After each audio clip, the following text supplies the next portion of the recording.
Hello everyone, কেমন আছো সবাই? তো চলে এলাম আরেকটা মিনি ব্লগ নিয়ে। তো দেখো এদিকে বাড়িটা পুরোই ফাঁকা। আজকে আমার বর বাড়িতে নেই। আমার বর গেছে আজকে বালুঘাট আমার মাসির বাড়িতে, ওখানে একটু কাজ ছিল সেই কারণে যাওয়া। তো আজকে বাড়ি চলে আসার কথা ছিল, কিন্তু রাত্রি হয়ে যাওয়ার কারণে আসতে পারেনি। তো মাসি ফোন করে বলল কালকে আসবে। তো সেই জন্য আজকে রাতের খাবারটা আমাকে একা একাই করতে হবে। তো মা দেখো আমার খাবার পাঠিয়ে দিয়েছে। তো আজকে রাতের খাবারে ছিল মাংস, ডাল আর রুটি।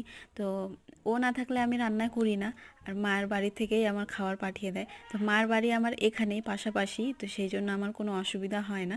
খাবারটা মায়ে পাঠিয়ে দিয়েছে। আর হচ্ছে একা একা খাচ্ছি, তো ওকে খুব মিস করছি। সবসময় একসাথে বসে খাই, তো আজকে একা একা খেতে হচ্ছে। তো আমরা যতই ঝগড়াঝাটি যাই করি না কেন, তবু আমরা একসাথে থাকতে ভালোবাসি।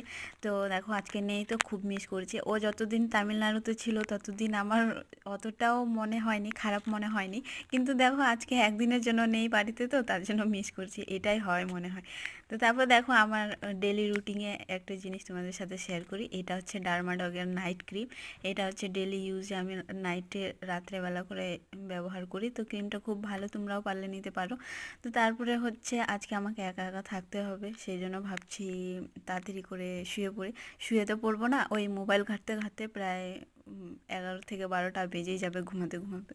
তো তারপর দেখো এদিকে আমার গালের মধ্যে একটু পিম্পলও বেরিয়ে গেছে, জানি না কী কারণে বেরিয়েছে। তো তারপরে দেখো এদিকে তোমাদের সাথে কথা বলতে বলতে আমার কাজও কমপ্লিট হয়ে গেল।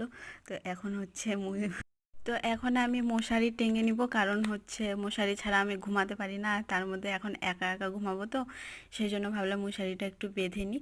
আর মশা অনেক বেড়ে গেছে, তো সেই জন্য মশারিটা একটু বেঁধে নিলাম। তো এই ছিল আজকে আমার ভিডিও। তো চলো, ভালো লাগলে একটু কমেন্ট করে জানাবে। তো চলো, তোমাদের সাথে আবার দেখা হবে। এখনকার জন্য গুড নাইট, ভালো থেকো, সুস্থ থেকো সবাই।